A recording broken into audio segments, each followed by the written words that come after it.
Hi everyone, it's Lou from CraftStash. Today I'm going to be working with the Creative Stamping issue 134. This is my second tutorial with this magazine because I absolutely love the stamps.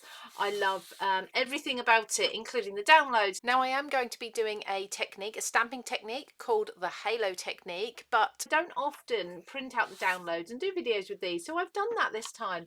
And as you'll see, my downloads I've printed off at around about A5 in size because I don't tend to use a whole A4 sheet for any one project. So this way I get to print out all of the pattern papers, really see the colours, how my printer kind of shows them and prints them, match them up and use them for a card.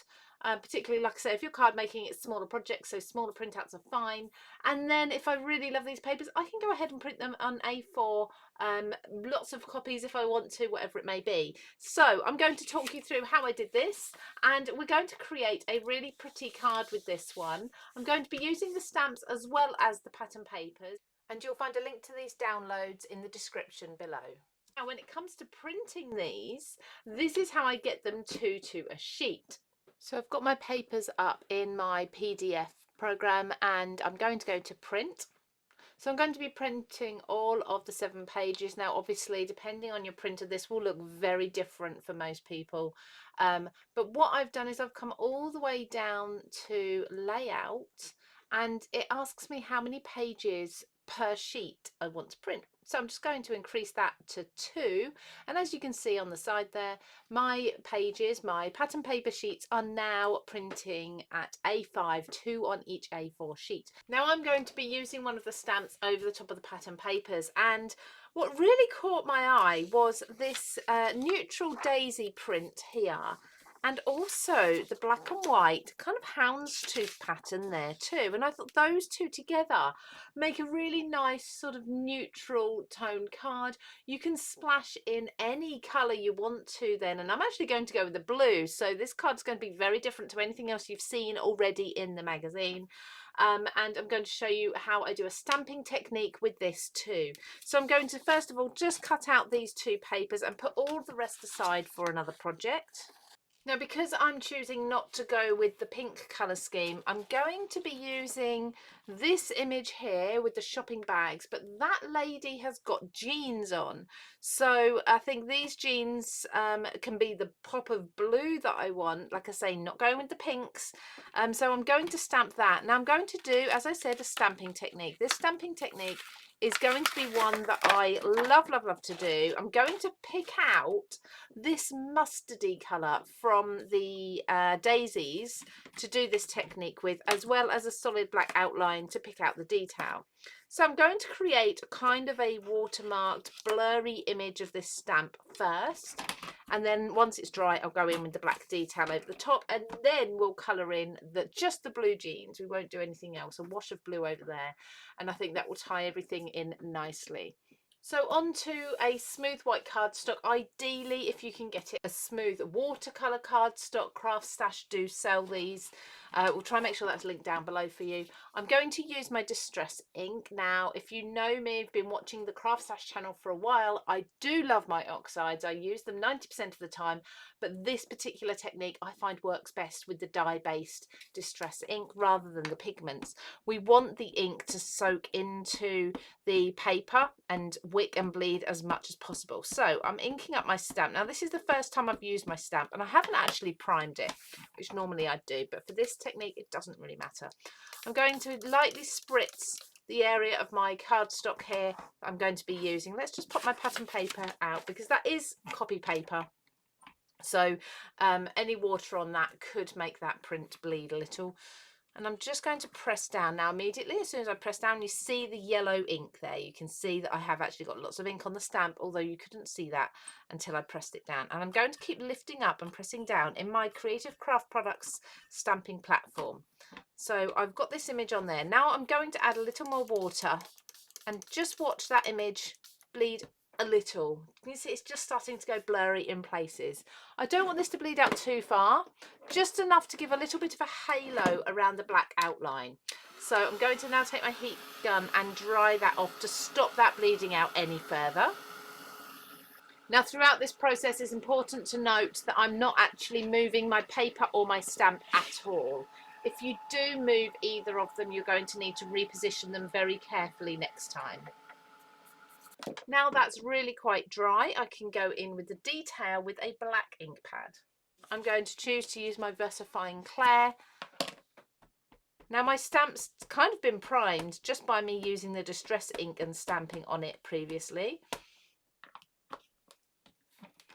I'm going to stamp this once and then I'll see if I need to stamp once more to get any missed detail, but no, that's pretty good. So you can see we've got this kind of glow around the image. Now you could of course go with just blending some colour into the background and stamping over the top, but what you do get when this image is done in this way is larger areas don't have the ink on, the yellow ink on, so the edge of the bag and the thighs of the jeans there, for example. So the colour is concentrated around where the lines are, which is a really fun effect. Now I'm also going to go in, as I say, with a blue. I'm just going to check that I'm happy with that. Yellow's not too far off of the yellow that's in the papers. For the blue, I think I'm actually going to be using a watercolour here again. If I was to use my alcohol paints, the colour would just be too strong. So I'm going to put a matte down. I'm going to come back to my oxides now. It doesn't matter whether you use oxides or inks for this stage. I'm going with Stormy Sky. This is quite a nice sort of denim colour, a soft denim colour. I'm going to put a few drips. Now this is a water pen that I have already got some sort of blue water in. I have no idea why. It's from an old project. This is filled with a touch of blue water, so it won't matter. I can use it on this. Now I'm going to really water this down to start with as much as possible to get a really watery wash just over the jeans. Now I have to bear in mind that this will mix with the yellow, so just dampening the areas where the jeans are there. And in a moment we're going to let this dry and create our background with our gorgeous backing papers. Now the stamps are so clever. They've kind of added the shading that I already need around the top there where the button and the zip and the pockets are. So I don't need to do any shading with this. I'm just adding a simple wash of colour over here. And I think that's enough. It's very light. I really don't need to add too much at all to this. Let's just do a bit more right to the edge of those pockets. I think there, yeah, I'm really happy with that. Lots of the shading done for me. Now I'm going to set that aside to dry, so even less work for me, nice and easy, and go to our patterned paper element. So I've made myself an A6, or if you're in the US, a kind of A2 size card by folding an A4 or a letter size piece of cardstock in half, and then I've sliced it in half again. So I've got two top fold or side, if you want to go horizontal card bases here. Pop one aside to use at another time. And I think I know I've used black because I think the houndstooth on the black is going to look absolutely fabulous. And then with that pop of the daisies as well, I just think this is going to look so much fun. So I'm going to simply do as I've shown you here. I'm going to matte or trim down these, and I'm going to actually matte them onto the card, with 2/3 of the card being covered with the daisies and then 1/3 strip of the houndstooth down here. So I'm really not using a huge amount of these papers at all. I'm going to have lots left over.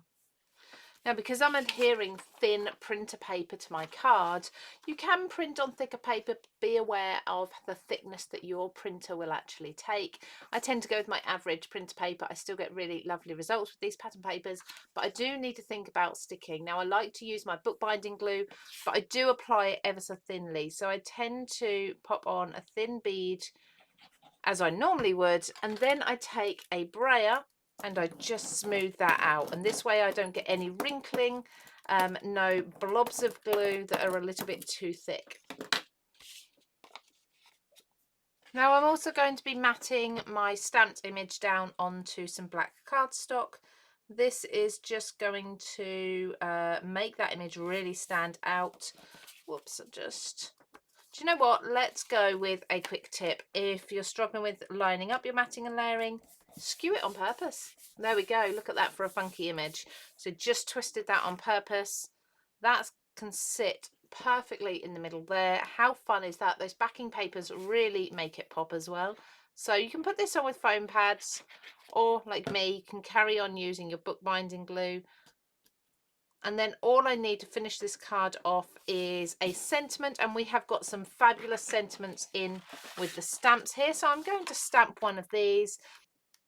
Just going to raise my sentiment up on foam pads. I didn't raise the center topper there, the stamped image, but I'm going to raise this bit up. That will still pop into an envelope fine. If I'd have raised both up, then I'd be looking at having to make that a large letter. So I'm just going to place this down the bottom here.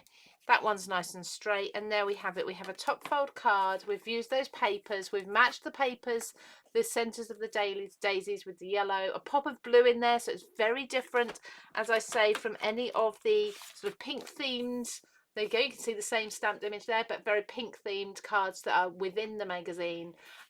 Definitely go and have a go at printing out those papers, A6 or A5 on a page first of all, so you can get to seeing what colours they really are when they're printed and what they'll work with. Match them up, keep them as a reference as well. Make yourself a little sort of a little marker of the pattern paper so you know what you've got stored in your computer, and go from there. So I hope you found this useful and enjoyed this. Creative Stamping is on sale now. We'll link this down below, and we'll also link it up here for you. And if you like videos like this, please make sure you are subscribed to our channel for lots more tips and tutorials like this. Take care, everybody. See you again soon.